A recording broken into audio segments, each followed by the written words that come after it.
Okay. Today we have Darius. Darius, why don't you go ahead and introduce yourself? Tell us a little bit about your background and maybe take us back to before you even knew what UX UI design was. Like what was your life like? Yeah, how you doing, everybody? So my name is Darius. Currently, I'm a product designer at New Visions for Public Schools.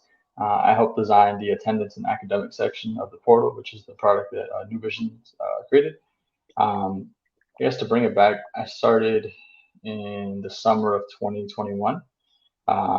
So it's about 2 years of experience now. But yeah, when I first started, I had no idea of what UX and UI design was.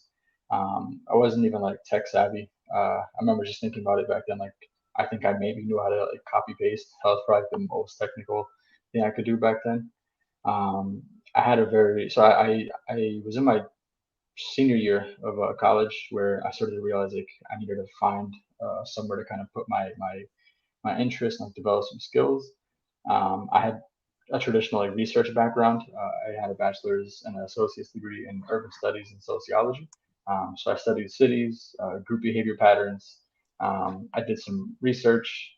So kind of like some of the foundations there were already, there in terms of like the UX and UI and UX research. But yeah, that's kind of like where I started. I just didn't know where to, start, and I knew I wanted to be creative, and I knew I wanted to also be like research background. And I just couldn't find a career within that. But doing a bunch of research, I came across UX and UI. Eventually, later came across Avocademy, and then that's kind of how things began. Yeah, so take us back to 20, you said 2021. Were you still in school or were you like working a job? Like what was your situation then?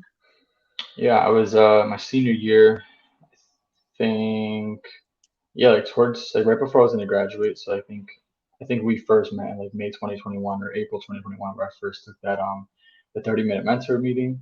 So yeah, I was full-time student, part-time work. I was working for my community college at the time, where I was helping students with professional development, resume writing, cover letters, interview prep, and helping them get internships. So that's kind of what I was doing Cool. before I started design.